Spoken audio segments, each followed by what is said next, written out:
Nishant counselling करके घर लौटा। देखा मां ड्राइंग रूम में दो बुजुर्ग महिलाओं के साथ बातचीत में व्यस्त थी। ये लगभग रोजाना का ही सा नियम बन गया था। शाम को निशांत जब भी लौटता, दो चार लोग अपने मन में न जाने कितनी ही जमा कड़वी किरचें उधेड़ते और मां बड़े ही मनोयोग से उनकी भड़ास को सुना करती, जैसे वे उनकी पीड़ा को स्वयं महसूस कर रही हों। मां का उनके कांधे पर रखा सहानुभूति भरा हाथ जैसे जादुई छड़ी का काम करता। मां से बात करके लोग हल्के मन से वापस अपने घर जाया करते। निशांत ने रोज की तरह ड्राइंग रूम में एक चक्कर लगाया और बिन कुछ कहे ही अपनी उपस्थिति की सूचना मां को देकर वापस किचन में जाकर 2 कप चाय चढ़ाई। आज उसका मन उसके किचन गार्डन में लगी गवती चाय पत्ती यानी कि ग्रास टी से बनी चाय पीने का था। उसने गमले में लगी चाय की 2 हरी पत्तियां कैंची से काटी और धोकर छोटी छोटी कतरने काट चाय के लिए चढ़े पानी में डाल दी। निशांत, आज फिर तुझे ही चाय चढ़ानी पड़ी ना, बोलते हुए मां किचन की ओर आई। कोई बात नहीं मां, आप बताओ आज का दिन कैसा रहा आपका? आज कौन सी नई समस्या सामने आई? निशांत ने पूछा। वही पुराना अकेलेपन और अपनों के बेगानेपन का सालता दर्द। ऐसा लगता है कि आज लोगों में पहले की तुलना में सहन शक्ति बहुत ही कम हो चली है, और इससे भी बढ़कर मानसिक वेदनाओं से बोझिल सिर को अपने कांधे पर रख प्यार से सहलाने वाले के हाथों का न होना भी लोगों के लिए एक ज्वलंत समस्या बन गया है। अच्छा मेरा छोड़, अब अपना बता, तुम्हारे क्लिनिक का नया केस क्या रहा? मां ने निशांत से पूछा। पहले ये लो मां, गर्मा गर्म चाय। आज क्लिनिक में काउंसलिंग के लिए आई एक लड़की ने बताया कि वो जिस कंपनी में काम करती है वहां उसके प्रमोशन को लेकर उसका एक कलीग उसके कैरेक्टर को लेकर उल्टी सीधी बातें करके दूसरे कलीग्स को भड़का रहा है। उस लड़की को उसके कलीग पर इतना गुस्सा आ रहा है कि उसे लगता है कि ऑफिस में सबके सामने उसे इतना मारे कि वो पानी भी न मांग पाए। निशांत ने मां को चाय का कप पकड़ाते हुए बताया। ओहो, इतनी बात बढ़ गई? सच, कितना भी पढ़ लिख जाए पर लड़कियों को लेकर लोगों की मानसिकता वही की वही कुएं के मेंढक जैसी बनी रहेगी। चाय का सिप पीते पीते मां बोली। ये बात तो है मां। अच्छा ये बताओ चाय कैसी बनी है आज?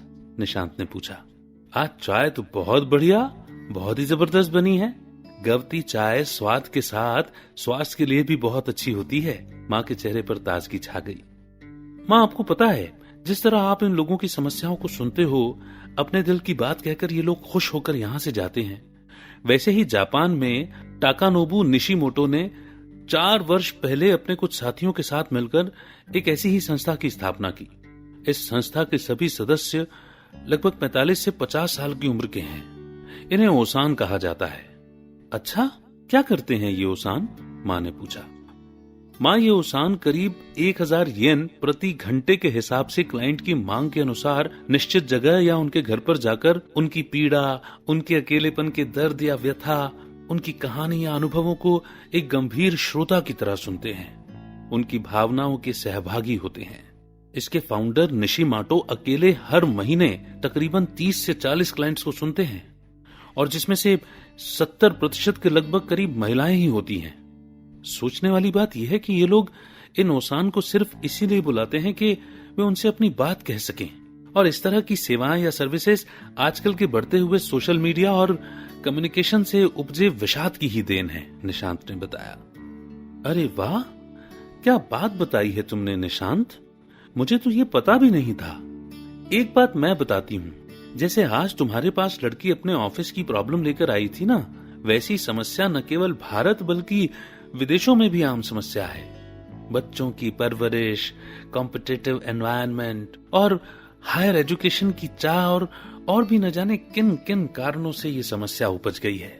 पर जो भी हो, आज की युवा पीढ़ी बहुत ही ज्यादा अग्रेसिव हो गई है। छोटे बड़े युवा कोई भी हो, नाक पर गुस्सा सवार रहता है। घर परिवार में अनबन, बॉस या कलीग से हुई झड़प या प्यार में धोखा खाने के बाद युवा अपना आपा सा खो देते हैं। समाज में फैली हुई इस विकराल समस्या से निजात पाने के लिए 2008 में टेक्सास में एंगर रूम का कॉन्सेप्ट निकला, मां ने आगे बताते हुए कहा। मां, काफी दिनों पहले शायद मैंने इसके बारे में कुछ पढ़ा सुना तो है, ठीक से याद नहीं आ रहा। आप बताइए ना इस बारे में आगे, निशांत ने कहा।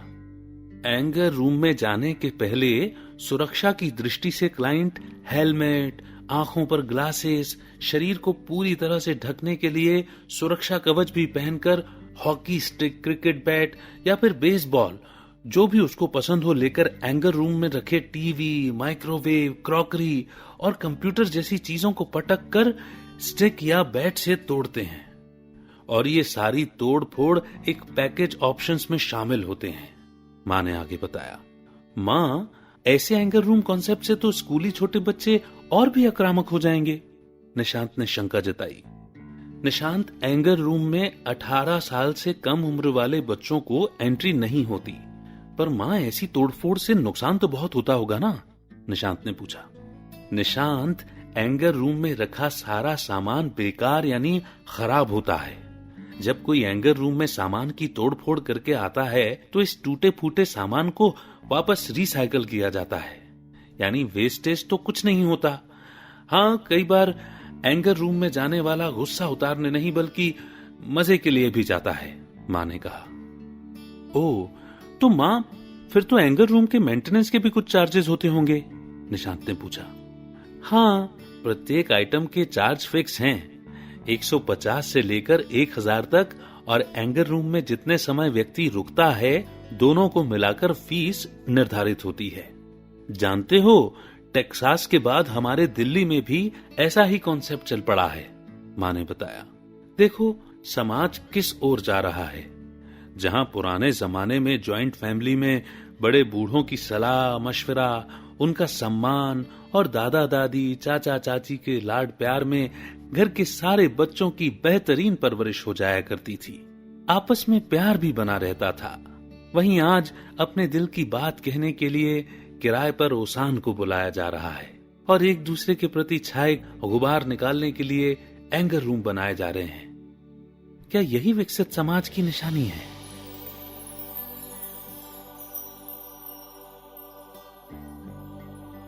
और विचार करने पर मजबूर करते हुए यहीं छोड़कर ये टी टाइम स्टोरी यहीं पर समाप्त होती है। उम्मीद करते हैं ये जानकारी, ये छोटी सी कहानी आपको बेहद पसंद आई होगी। लाइक बटन दबाकर आपकी पसंद की जाहिर करें। ये tea time story Anjali Kher ji की लिखी हुई है। अगर आप उनके नाम भी कोई संदेश देना चाहते हैं तो जरूर कमेंट सेक्शन में लिखें और शेयर करें अपने अपनों के साथ, ताकि जानकारी और संवेदनाओं का प्रवाह बना रहे।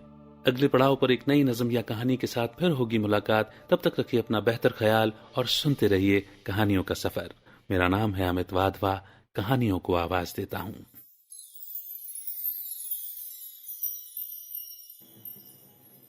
सफर है, ये सफर है कहानियों का, ये सफर है।